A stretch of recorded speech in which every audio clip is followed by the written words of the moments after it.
Star versus the Forces of Evil, Episode 5B.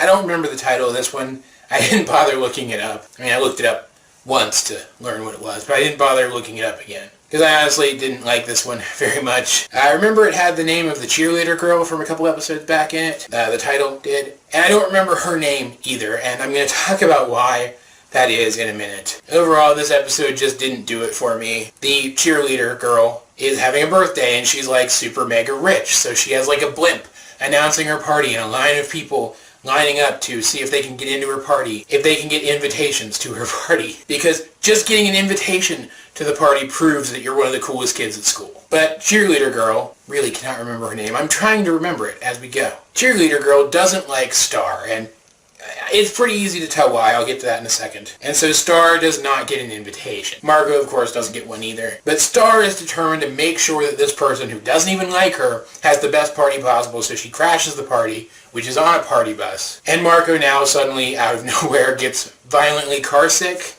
We haven't seen that before, and I don't know if we'll see it again later.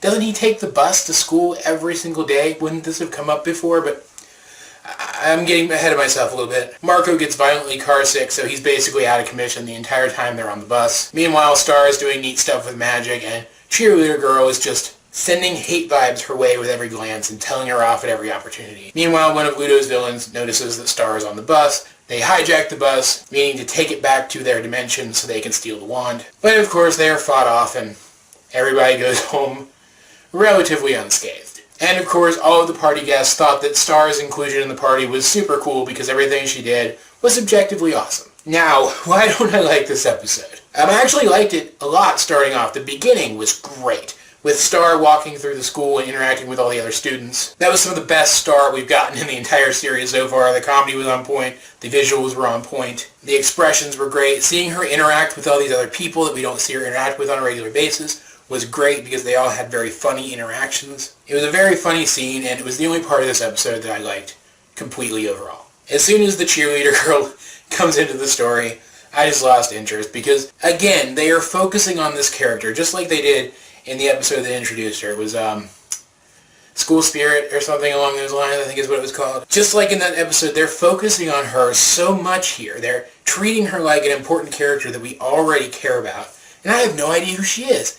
And I don't care about her at all. She seems like a horrible person. And it's so obvious that she can't stand Star, specifically because Star is so effortlessly at least as cool as she is, if not cooler, that people like Star more than her. And she's jealous because Star manages to accumulate friendships. I don't know if that's really the right term, but she manages to earn the appreciation of all these people so effortlessly without wanting anything in return. Whereas Cheerleader Girl, did it start with a B? I don't even remember. Cheerleader Girl is trying to make herself as cool as possible in the eyes of all of her peers because she feels like that determines her self-worth. The more people who think that she is cool and would suffer just to get into her good graces, the more validated she feels, and she is jealous that Star is so popular without that being the case. Star doesn't need the attention of these people to make herself feel better, but she has that attention anyway, and she's stealing some of the attention away from Cheerleader Girl. Cheerleader Girl is just such the stereotype of the, pardon my French, the bitchy cheerleader character that she's just insufferable, and she gets no growth in this episode, and I don't care about her any more at the end of the episode than I did coming in. And if she had been presented more in the background, her reactions had been presented more in the background, it would have been one thing, but she was given roughly equal focus to Star and Marco in this episode, in an episode that practically sidelined Marco altogether. I was praising the pacing of the last episode, how it was able to include so much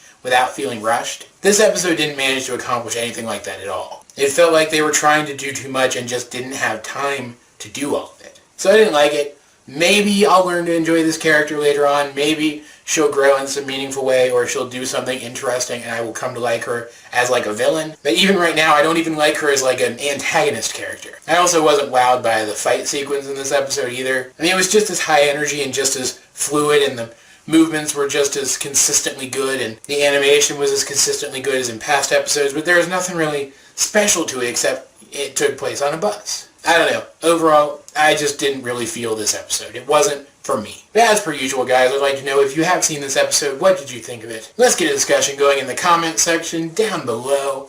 Either way, this has been AJ22, and I will talk to you guys later.